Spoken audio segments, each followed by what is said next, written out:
that says key takeaways. So, I mean, it's just a place to take notes. You know, sometimes a lot of the information may be new, some of it may be a recap of what you already know, but if there's something that, you know, maybe strikes you as, maybe I want some more information, or you have a question about that, just jot it down, and then again, at the end, we can kind of And circle you'll back. also see in your packets, there's several activity sheets.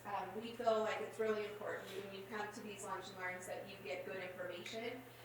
But the sheets in your packet will allow you to take action and really go through some steps and processes to help you with your financial well-being and retirement planning. So again, I don't want to waste any more time, so I'll turn the time over to Daniel. Thank you, everyone. I appreciate that. So let's go get started on submitting. Daniel, if you have some questions, feel free to ask. I'll address them here. If not, the key takeaways, I'll note them down, and if it's a little more personal, we can reach out and have a competition. And so, a couple things housekeeping wise. One thing that you're not going to get today is you're not going to get sold anything. There's no in here that I'm going to bring or present to you. That's kind of a one size fits all match solution. Other thing too is we're not going to go into specifics on some of these specific scenario. Just not the right time to do that, just because we don't have all the information. So just kind of put that out there. We're going to go through some general high level. We might drill into it a little bit more, kind of some sub-specifics, but we'll accept more general in the approach and nothing to be sold. So when it comes to planning, we take a 5-step approach. Looking at retirement planning, we sit down, meet with the family, going through the complete planning process. You know, as people make that transition from their working years to their non-working years, we want to make sure that they can make that transition as easy as possible, right? Give them a peace of mind, knowing that transition is smooth, right? So looking at income planning, investment planning, tax planning, healthcare, and estate. For today, what we're going to spend most of our time on is going to be the income planning section, you know, how to create income in retirement, how that comes by, and then we're going to spend a little bit of time with taxes. Majority of the time what we do when we're sitting down with the families we work with is we're making sure that we have a good income plan so they know where their income's coming from and how it's being created, and making sure that's done in the most tax efficient way possible. So we'll discuss about those. So let's get started with the quiz. What color is, oh shoot, I ruined the quiz. What color is the stop sign? White. I'm so excited. Red and white. Okay, I won't screw up the next one. What color is a yield sign? Yellow.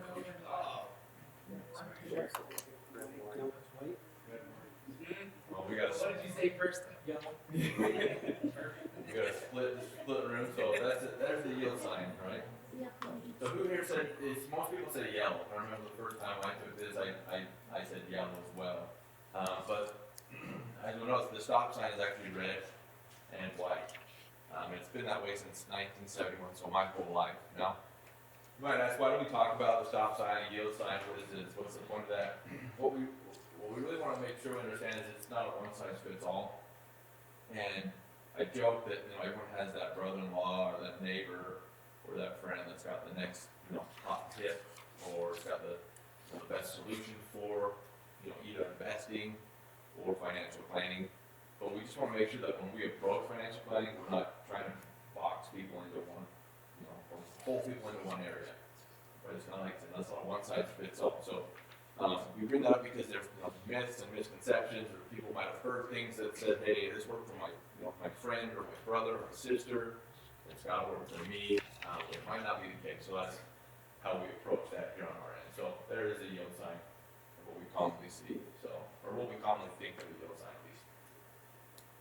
So when it comes to income planning, kind of a base, or one of the main questions that we get when people come in and say, you know, will I have enough money to experience the retirement I've dreamt about? I mean, you don't need to raise a hand, but has anyone ever thought about or think of that when it comes to making that transition? You know, do I have enough money? Right? And then will my money last as long as I do? You know, if we had the crystal ball that would say, hey, this is our last day, and then we know when to spend our last dollar. But we don't, so we got to make sure that we plan for both of those. So we want to consider how much is your responsibility. You know, there's what's Social Security, so you might have a pension, and then your own savings investments, so 401ks, through work, IRAs that are outside of work. or any other just savings accounts through like just like a savings or investment account. The way it's set up and structured here is the Social Security. Right now, currently about 30% of retirees' income is coming from Social Security. Now, how that will look in the next 15, 20, 30 years will probably change. There's no doubt about that, but my opinion is that Social Security will be around even when I retire. So it won't look the same today, but it will be around. So we still plan for that. That's always the question that comes up. We're like, well, Social Security's not going to be around. It'll look different. It'll look different. So, provided pensions. You guys with the URS system, some of you might be in a position where you have a pension. Is that right? Yes or no? So that's the opportunity like that. My dad's an accountant for the state. He worked for the correctional facility, or the correctional department.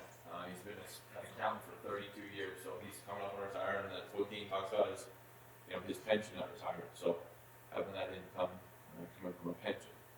And then savings and investments. Again, what we talk about here, what we want to make sure is 401k plans where you're sending aside money into your 401k plan, either a Roth 401k or a traditional 401k, and having those vehicles to provide income later on in life, so into retirement at least.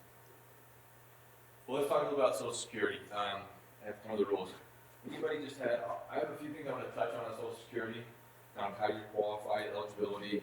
We'll talk a little bit about, the structuring of Social Security, when to take it, because that's always the question. Like, well, when do I take Social Security? And has anyone ever heard on the radio or anywhere, call us now to maximize your Social Security? Anyone ever heard that or seen that online? So let me give you this is the one tip, right? This is the one trick. The way to maximize your Social Security is make as much money as possible and work at age 70. The reason behind that is because there's nothing that you can do other than working longer, paying more to Social Security, and delaying from when you take it. There's not like a secret trick that if you file these right paperwork that you're going to get more or less. It comes into a timing perspective, right? So when do you take that? Isn't it different for women though, and their husbands versus their own? Is it going to matter whether they retire, wait to take it? Right. So there's a spousal benefit, and it can work for the husband or wife depending on that. So the spousal benefit is you have.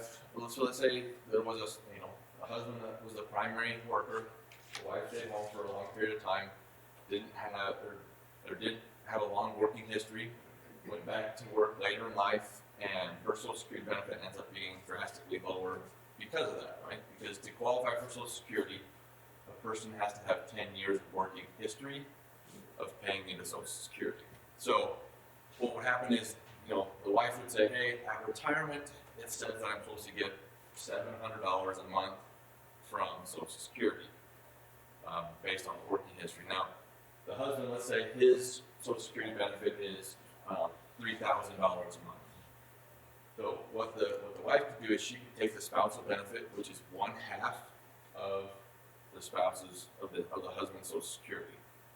So you could elect either choose yours or the higher amount, which is half of the spouse's. So that is one of the options, and it works for either way. Will it help the woman to wait till she's 70? It could. Now, if hers is higher, she could elect to take hers.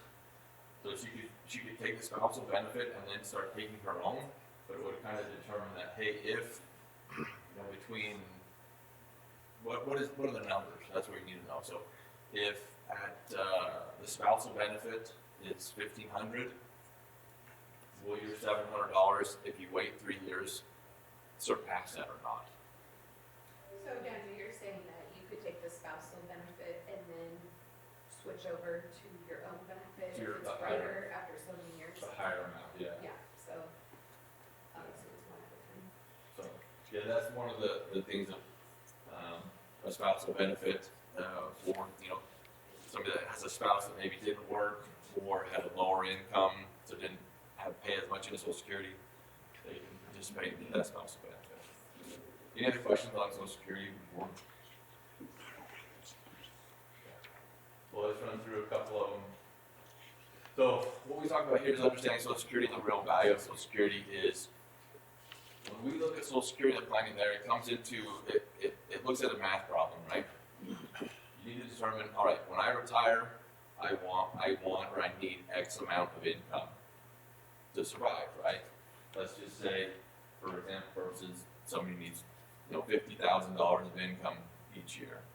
If they know their Social Security benefit between husband and wife is going to provide $35,000 total, they're going to have a $15,000 gap. Now, if they delay their Social Security, let's say 1 year after full retirement age, that could be higher, meaning that their $35,000, which was their Social Security benefit, will be a little bit higher.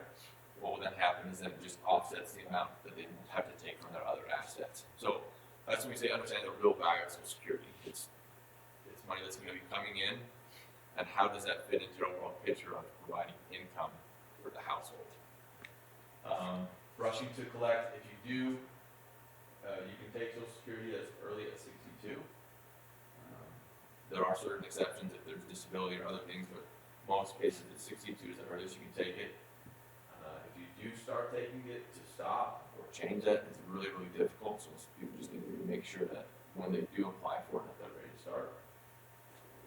And then changes to Social Security and how you claim strategy can affect your portfolio longevity. Again, just depending on the level of Social Security you have and the additional amount that you need from income will depend on how that impacts your overall investments. And then surprised by taxes. So Social Security, no surprise. I don't know if many would be surprised to hear that Social Security is taxed different than normal once you start receiving it. So there are some strategies or things to understand when it comes to the taxation of Social Security. Yeah, no, I think that a lot of people get surprised about like a divorce situation where you can collect even if you're divorced, right? Right, so back to the spousal benefit, if you were married for a 10-year period and you divorced and not remarried, you can still collect that spousal benefit from your ex-husband or ex-wife.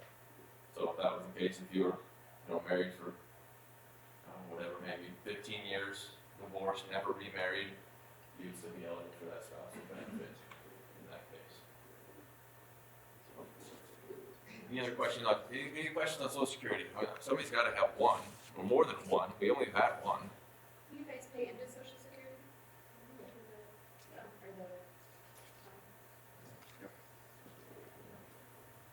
You see that line item on your pay stub? Oh, yeah. Yeah, that's fun.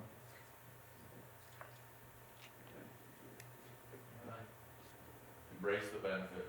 That's if one thing today we learned. Embrace the benefit. So it's what it says. Social Security is a tool and a method to provide for income and how that works there. So again, rushing to collect. So what happens is each person they're determined their full retirement age. So depending on the year you were born, will determine when you can take full Social Security without a reduction in the benefit. So most people, it's going to be between age 66 and 67. We'll just use for examples, let's say somebody's full retirement age based on their year they were born at 67. What happens if you end up taking it prior to age 67? There's a reduction of your benefit. So, and it's mathematically factored, and I think it adjusts per month. So there's a reduction on there. I think it can be, if you take it as early as possible, it's like a 30% reduction on your total Social Security. So if you log in, everyone can create their login at the Social Security website to find these numbers, but you'll be able to see what the amount is if you took it early. Now, if you wait, each year you wait after your full retirement age, there's an 8% increase. So if your full retirement age is 67 and you wait the 3 years until age 70, your Social Security benefit would be increased by 24%. The 70 is the latest you can take Social Security. Even if you don't apply for it, they'll just start sending you a check because that's when it turns on automatically. So that's why I say rush. If you do start early, it's turned on and ready to go.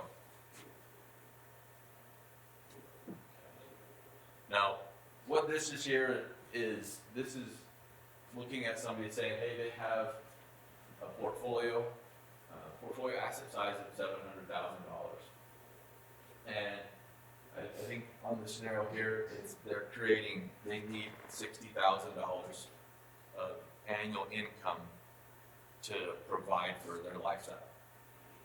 So what these lines represent is if you did start taking Social Security, it doesn't show up here, at age 62, it would last, let's just say we started in 2009, the portfolio or the investment assets that this family has will last until about 2039, based on their Social Security amount providing for part of it, and then the rest of their income coming from their investments. The reason why the 62 runs out sooner is because their Social Security benefits reduced. So, because the reduction of Social Security benefit requires them to pull more out of their assets, which over a long term depletes. So, you'll see here if somebody waits till 70, what ends up happening is their Social Security benefit is higher, so it requires less from their benefit. But you'll say, hey, well, 62 is at 700,000, 70 we'll say is at 550. Well, what ended up happening between 62 and 70 is the person still needed income. So they had to pull their full $60,000 out of their assets, their 401k, we'll say, to provide their income. So when they started at 70, they had an asset size of about 550. Did I muddy the waters, kind of clear it up? Any clarification on this, questions that come from this? How much can you make without it affecting your Social Security? So, yeah, great question. So before full retirement age, so let's just say somebody's full retirement age is 67. The years before you turn 67, it's capped at like $19,000. So if you're still working and you're like, well, I need some extra money, I'll turn on Social Security. What's end up happening, it's a reduction in your benefit, like 2 to 1. So it's like half your benefits reduced. Now, the year you turn full retirement age, you can earn up to, I think it's $54,000. So, and they give that buffer zone to say, hey, let somebody is working half the year, they turn on Social Security, there shouldn't really be a penalty because they were making that transition at the right time. So the year you're full retirement age, it's $54,000. After full retirement age, you can earn as much as you want, and there's no reduction in your benefit. Now, that's a good question too, because if you do get a reduction in benefit, it's not like you lost the money. They're just replacing it and they'll put it back on when you stop receiving the deduction. Does that make sense? So, because if you're still working, you're still going to be paying into the Social Security system. So they'll just have readjusted your benefit so that later on, after your full retirement age, when you start receiving that, your benefit will be adjusted, accounting for the years that you were still working. So you'll see a reduction on those first years, or those years while you work, but it'll be tacked on later to your benefit. So it's not really losing it, it's just putting it on. Yeah, it's like, here's some of it, we'll take part of it, we'll put it over here, and you get it later. Yeah. Now there's always a question too that comes up, well, if I take it at 62, or I take it at 70, when will I get the most? So I said my dad's an accountant. He came to me, I was 6 or 8 months ago, a little while ago, when he came to me, he said, hey Daniel, I made an Excel spreadsheet, I put all the numbers in, and I ran out how much I got at 62, and each year after until 70, and I found out my break point. And it came back and he's like, it's at 68, or excuse me, it's 78. So he had ran all the numbers, that if you took it at 62, got paid, when would they all break even or be about the same? It was a 78, and I said, well, yeah, I could have told you that in about 2 minutes. Because what happens is that IRS, or the Social Security Administration, has set it up that if you were to take your Social Security benefit at 62 or at 70, there'll be a break even between age 78 and 60. It's around age 78 and 79. Somewhere in there, there'll be a little difference. So some people get hung up and they're like, well, I'm going to take it early as possible because if I die, then I don't ever get it. Well, if you're dead, it doesn't really matter, right? No one's like, well, I'm pissed, I'm dead, and I don't have Social Security, right? take it early, then I get the money. Well, yeah, but if you take it later, you get more. So some people get hung up like, I'm gonna wait until 70, and I'm gonna get more from Social Security. That's fine. Just remember, if you took it early, you took it later, your break even's out 78, 79 years old. So that is a consideration. You know, so if you live past that, then there's more for you. If you live less, then you get less. Is that, But what's the best way for someone to understand their break-even? Like you said, you could have told them in 2 minutes, or he Just- spent hours putting spreadsheets Yeah. together. So. I think it's just the baseline knowing between, your break even somewhere between 78 and 79. So, yeah, and if you wanted to make the Excel spreadsheet, and if you like that kind of torture, then you could do that. But, yeah, so you could create that, but it's gonna be somewhere, I don't know if the Social Security website puts out that break even for somebody, but somewhere between 78 and 79, so. Any questions on, here's your, sorry, I was wrong, it was 51,000. Good question about how much can you earn. But a 2-to-1 deduction. That's again, if you're still working, having W-2 wages.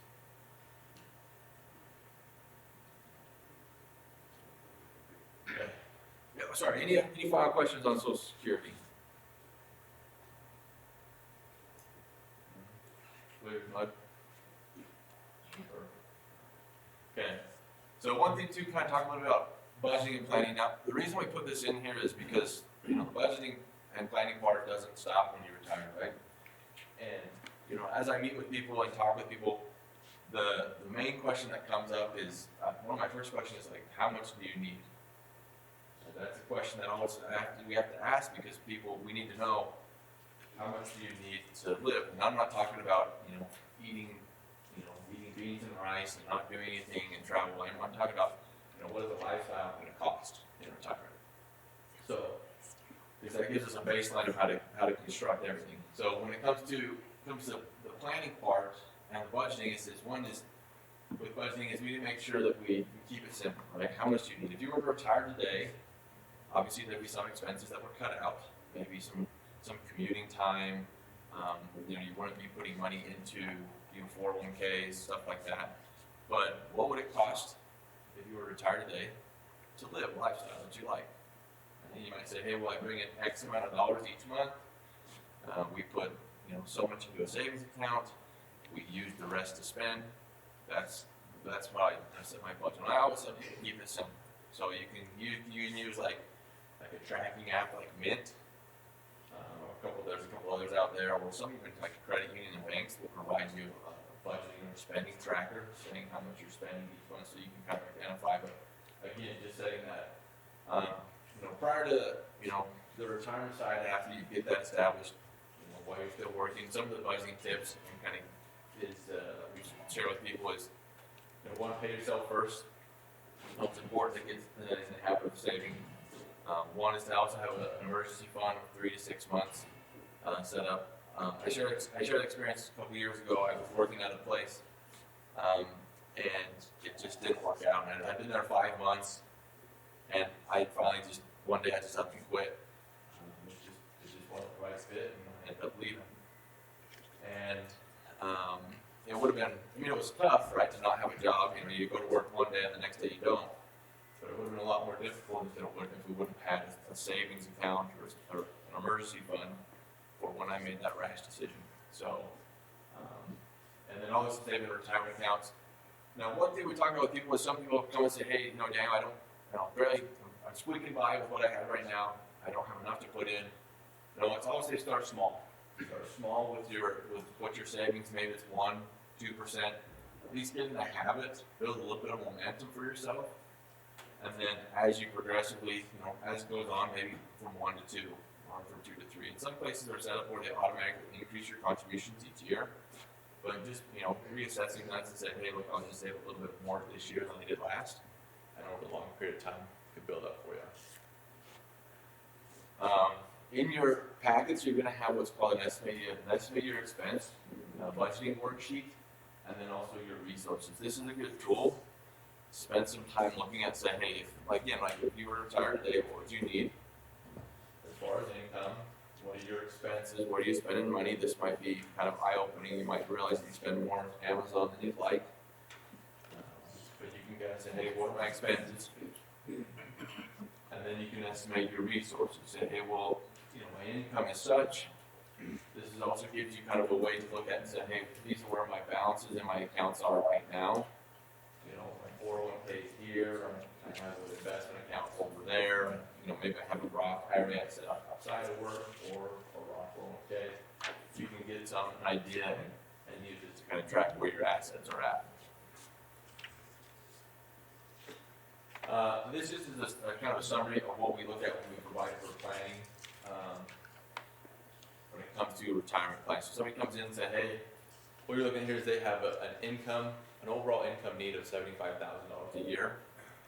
This is why it's important to know what your budget is, because you can say, hey, well, between Social Security and a pension, this household has $50,000 of income.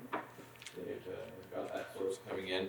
So what we have to do is we have a gap of $25,000 that has to be provided by their 401. We'll just say that their investment assets are 401ks. So this is where we say, hey, look, we need to know what you need to spend or what you want to spend in those years, and this is how we back into it. So coming in and say, hey, I need $75,000.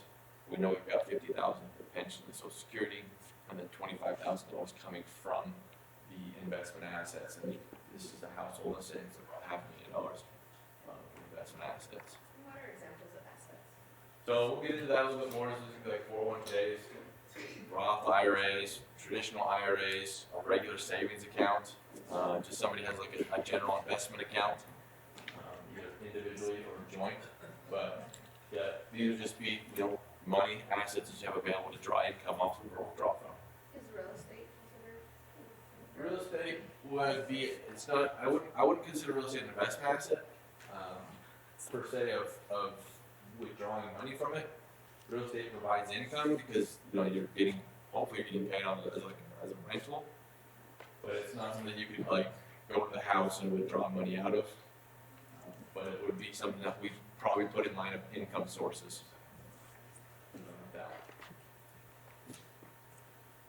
Other income plan concerns: inflation, longevity, sequence of returns, reverse dollar cost averaging. Just again, this is a little bit of a touch on how the investments are set up and structured. Is one, just making sure that your investments match up with what your long-term goals are as far as providing income and sustainability to you. So, okay, let's go into tax planning. So if you're not asleep yet, this will put you to sleep. I put this up here, so what this is a federal income tax table. I put this up here because I get a question every now and then. People are like, Daniel, if I make a little bit more, I'm going to be in the 22% tax bracket. Now, this is for a single tax filer. If we look at a married filing jointly, the numbers are almost double as far as the income. So if you see over here on this column from the left, this is what we're saying is somebody's taxable income.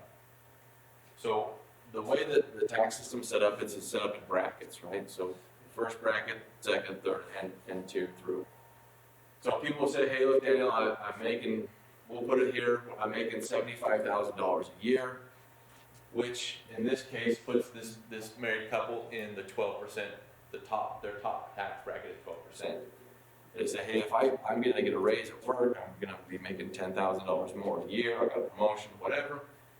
Now I'm going to be at $85,000, I'm going to be in the 22% tax bracket. And I said, well, yeah, part of your money will be in the 22% tax bracket. There's no doubt about that. However, from $0 to $22,550, that money there is all taxed at 10%. So as you, let's say, as you're earning money through the year, that first $20,000 amount is taxed at 10%. Then after you pass that threshold of $20,550 and move into the next bracket, all money from $20,550 to $83,550, that money is taxed at 12%. So you have some at 10%, the next is at 12%, and then in the case, let's say somebody makes $85,000, that last little bit of over $83,550 is then taxed at 22%, excuse me. So it's not that where your last tax bracket is, everything gets taxed like that at that rate. it's segmented out to where your income falls. So, you know, even let's say, you know, the player for the Utah Jazz, Donovan Mitchell, he's still I don't know if he's married or not. Let's just say he's single. I don't know, is he married? Does anyone know? He's single. He's single, okay. So even his income from $0 to $10,000 is taxed at 10%. So he'll run through these same tax tables, and he'll still be in the 10%, the 12%, the 22% tax bracket. I mean, he'll quickly get to this 37% tax bracket because of his overall income, but part of his money still ran through these bottom tax brackets as well. So does that make sense? Is that kind of cleared up on the tax brackets? And that's one thing we'll look at too when we sit down and meet with people and planning for their retirement, is making sure that activities that we do keep them within a tax bracket that they're comfortable with, right? Making sure they understand that, you know, based on the income that they're creating for themselves or they're receiving, it would land them in a certain tax bracket. I'm understanding there. And then this is just an example of kind of the numbers behind it. Let's just say it's a married filing company, married filing jointly person. They've got $120,000 of income. As it runs through those tax brackets, those different tiers, their net tax rate is about 14.7%. So even though they landed in the 22% tax bracket at their top tax bracket they were in, their overall net tax rate is 14.7%. And this is all federal. So Utah's pretty straightforward. It's like a 4.95%. So this is on the federal side. Any questions on taxes? All right, now another thing we'll talk about tax planning is the different buckets. Now what we want to cover right here and understand is that each bucket is going to be where assets can be held. And we'll go over to kind of the different assets a little bit.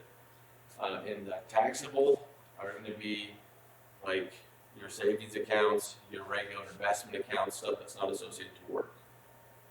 The tax deferred will be your 401k. Your 401k, your regular IRA. Tax free is going to be a Roth 401k or a Roth IRA. Now, income and estate tax free is for people that have portfolios or net worth over 11.5 million. Most people don't fall into that bucket. That's why we don't spend any time there. But for our purposes, we're going to talk mostly about this tax deferred bucket, kind of how managing that. Now, each bucket has a different taxable event.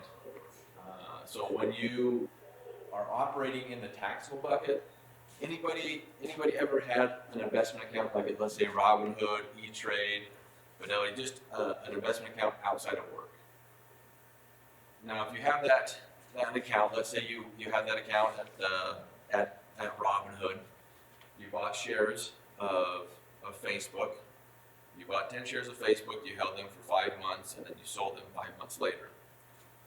Now, hopefully you bought them at a lower value, you sold them at a higher value. Now, what would happen is a taxable event when you sell, you'd pay capital gains on the difference from when you bought and you sold. So when you sell within the taxable bucket, that's what creates the taxable event.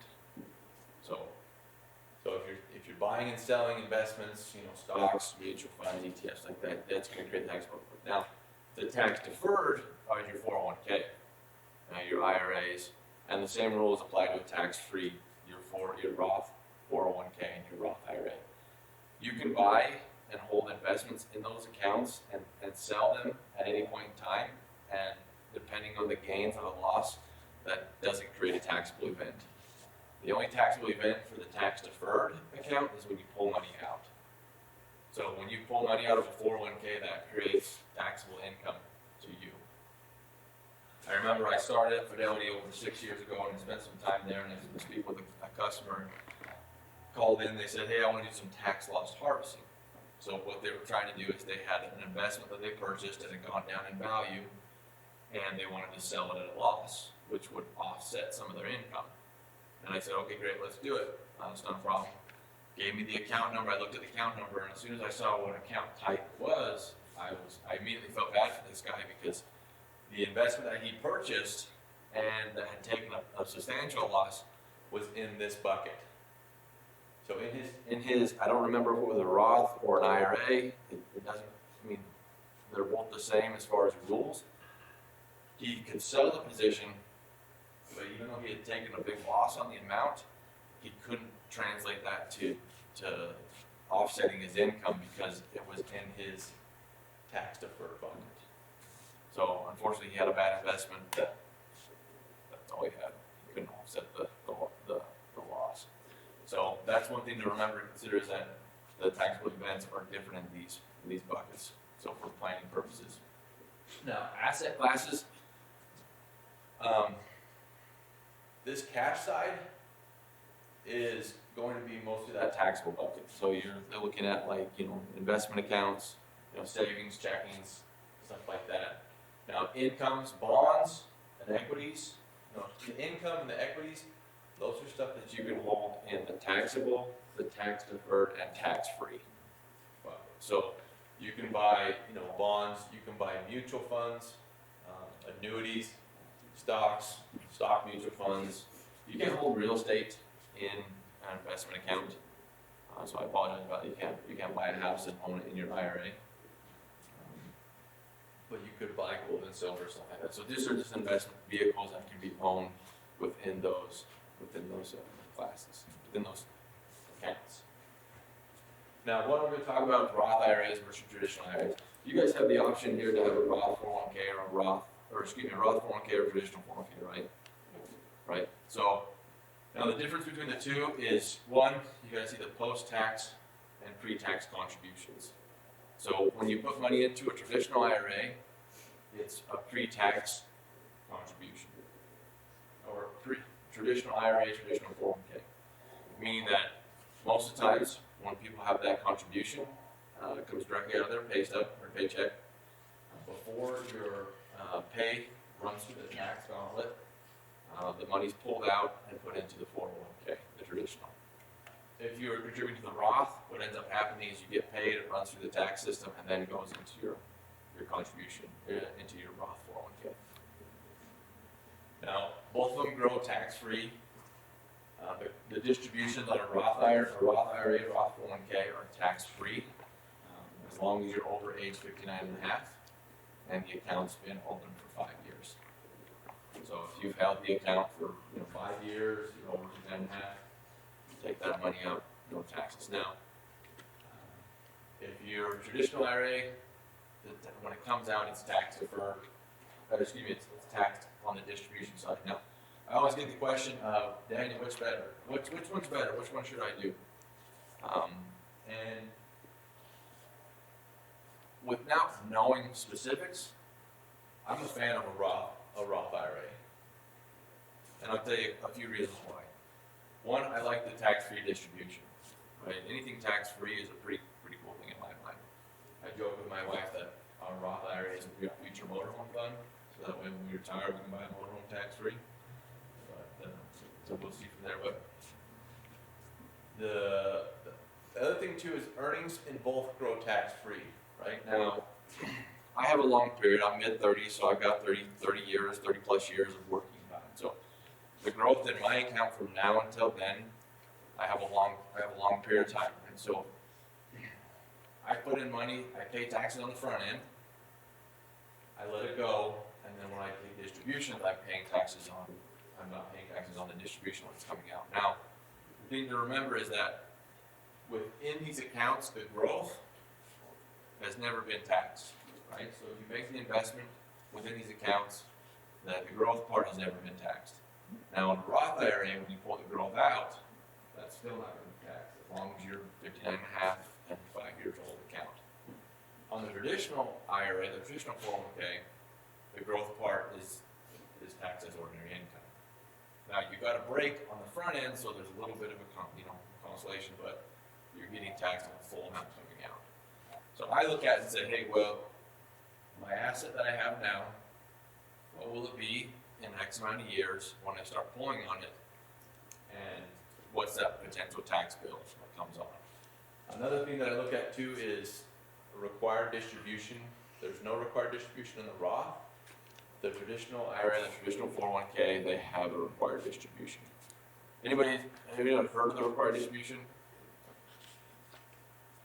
Anybody know when it has to, when you have to start taking that out, what age? 72, yeah, 72. Anyone know the penalty if they don't take it out? 50%. 50%, that's spot on, yeah. Yeah, there you go. Yeah, don't be like that. You forget to take your own money, then you get 50% penalty. You get a day. You get a donut when you leave. Yeah, so I don't need that. well, you earned it. You don't have to take it. You earned it. So yeah, so that's one thing too to consider is the required distribution. Now this is a conversation of if you're eligible for a pension and you have a pension, and then you have Social Security, you got to look and kind of say, hey, well, if I have pension and if I have pension income and I have Social Security income, where am I going to be as far as an income level? Now, do I need much more? Maybe, maybe not. But that's always a consideration we have. Like, again, I'll bring back to my dad. My dad has 32 years at the state. He has Social Security, he has his pension, and he's saved into his 401k. And it's been all traditional. It's just been traditional 401k.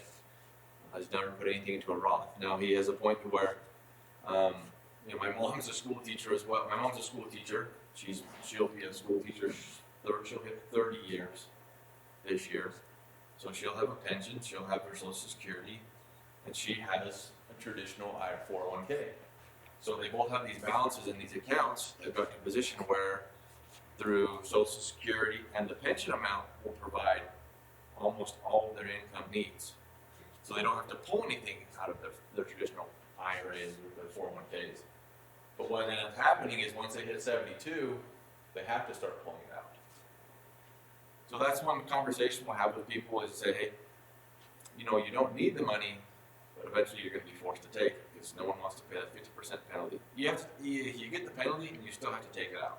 Right? It's like you just pay the penalty and be good. So that's a planning thing we look at when people ask, Dad, what's the best? Well, where will your income be coming from when you retire? Will there be pensions? Will there be Social Security? And is that going to be close to enough? Now, if it is, the recommendation would probably be go with a Roth IRA. Not knowing your whole situation, but maybe just kind of the general.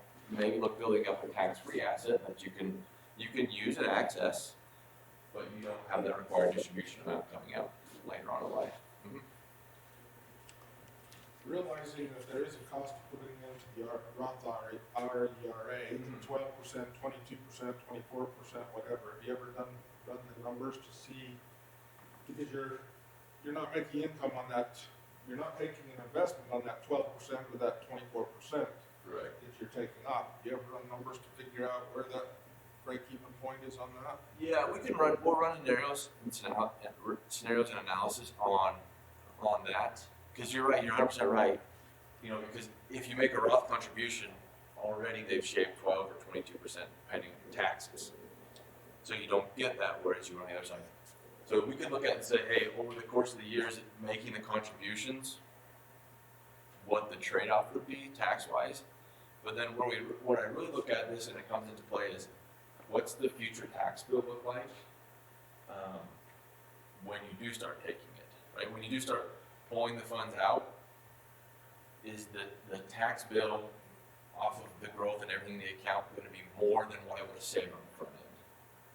That kind of makes sense. So that's what we look at and say, hey. Well, it seems like you're better off with an Roth IRA as you get older, and probably the other as you're younger, because compound interest over 30 years can add up to quite a bit of money. Right, quite a substantial savings. And I always say it too, I always ask the question, it's kind of loaded, but who here thinks taxes are going up in the future? Anybody? Anyone thinks taxes are going up, right? Yeah, I would say yes, not knowing, but I would assume. Right, so that's the one thing you say.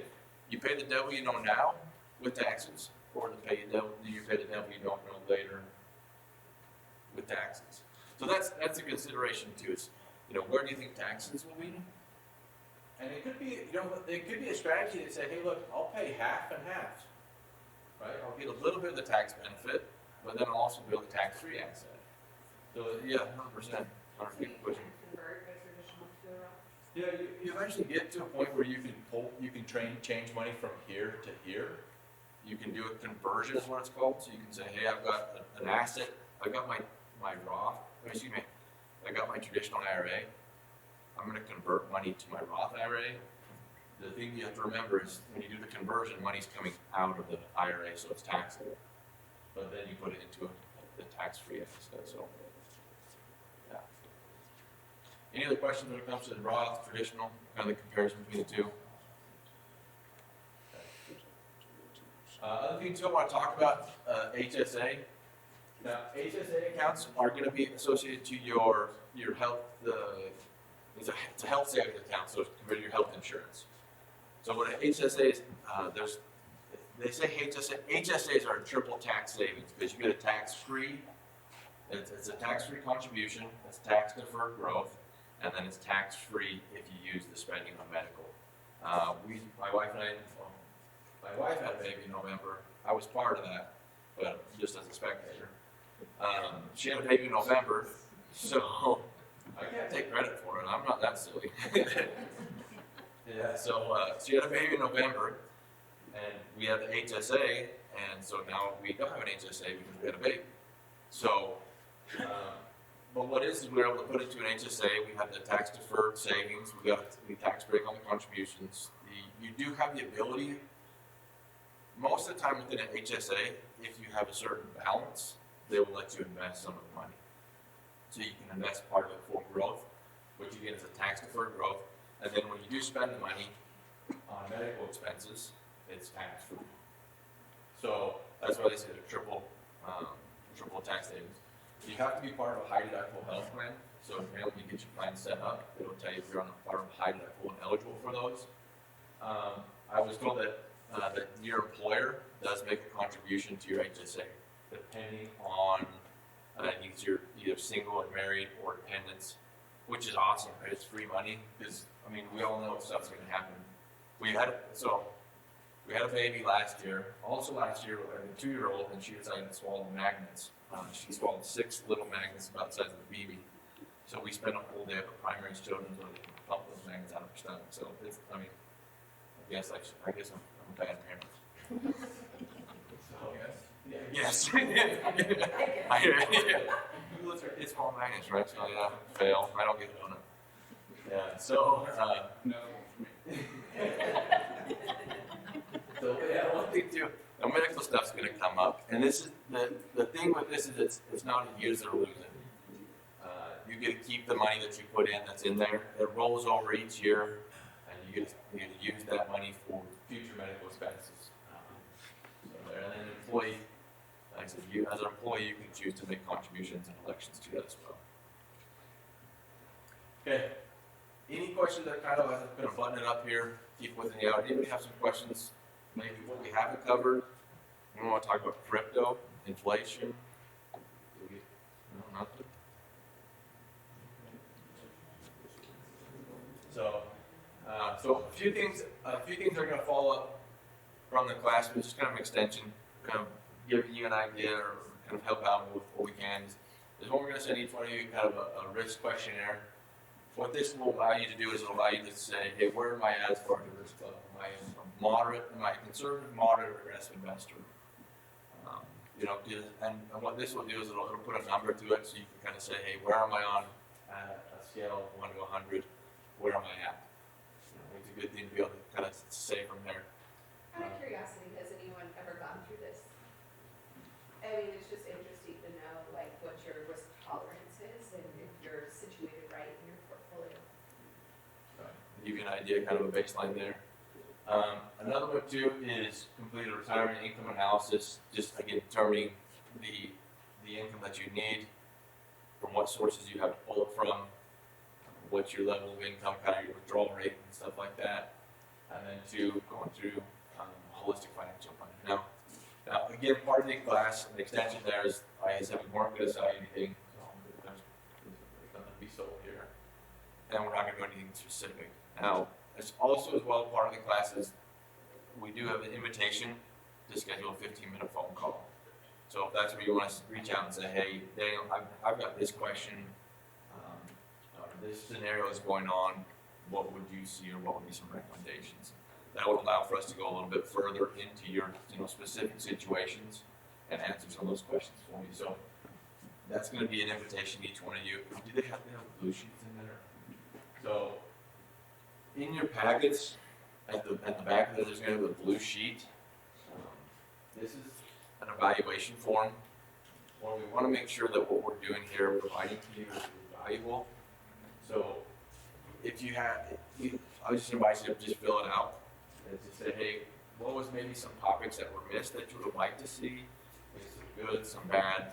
And then also towards the middle of the page, it'll allow for you to say, hey, if you're interested in a 15-minute call, we can set it up and coordinate with you. If you'd like to go even further, we can sit down, through Zoom or one-on-one to go deeper into your scenario situation, answer some of these questions. But again, there's no charge at all. So I don't want you to feel like there's nothing to be sold here, but as soon as you talk on the phone, that's when we sell you something. That's not the case. So, any final questions? Somebody's got to have something.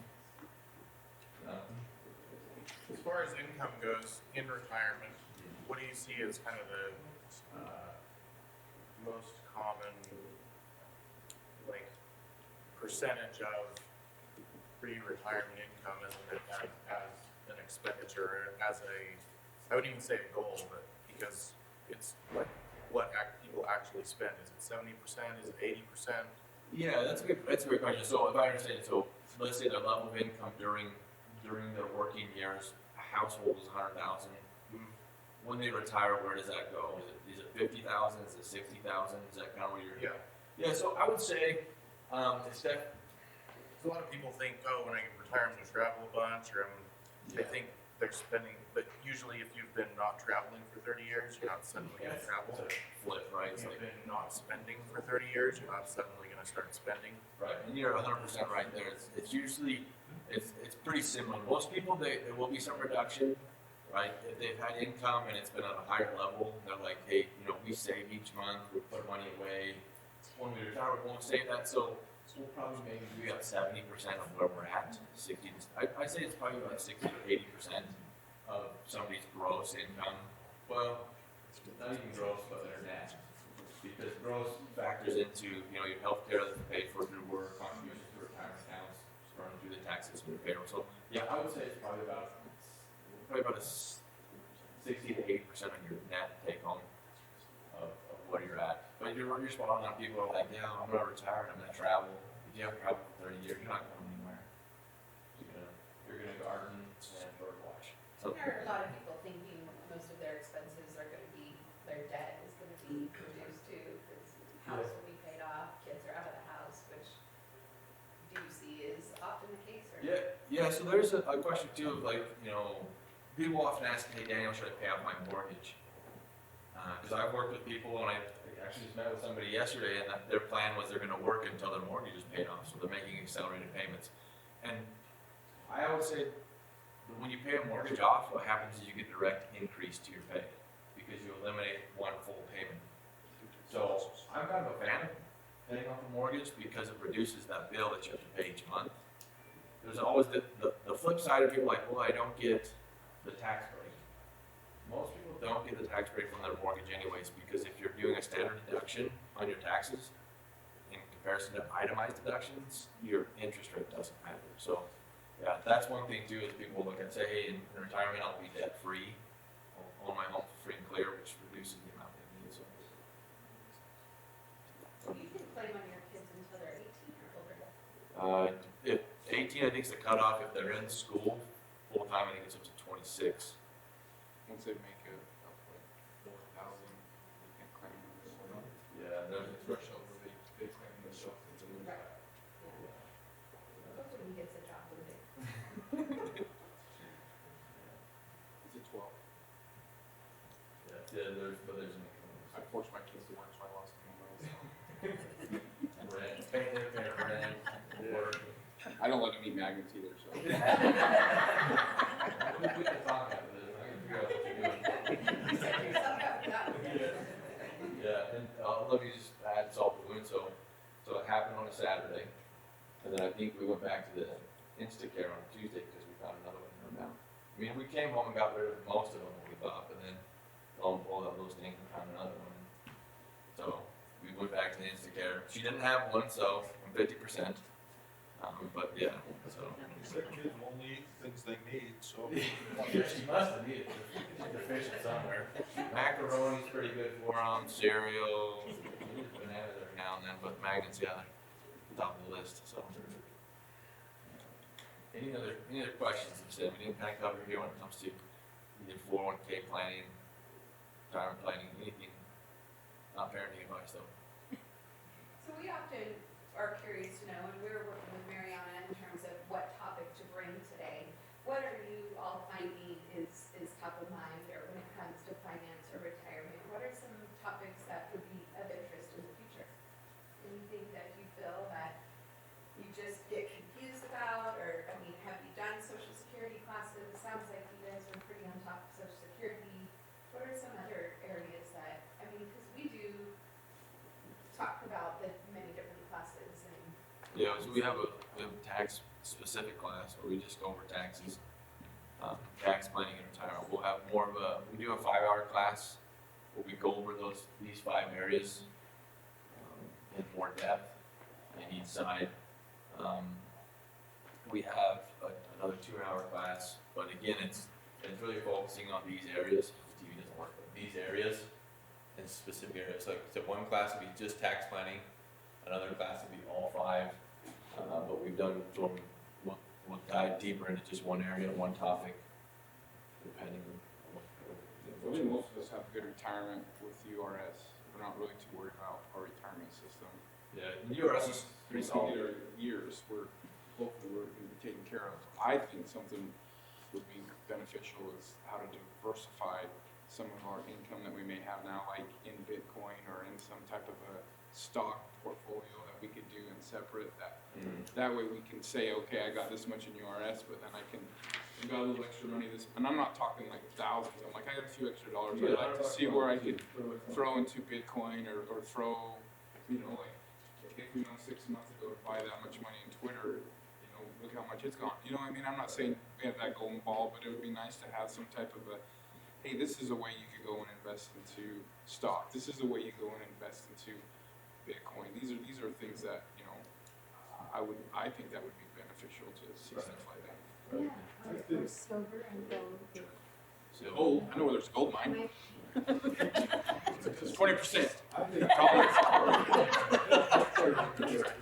Your teeth? Bring a shovel. Anything else does.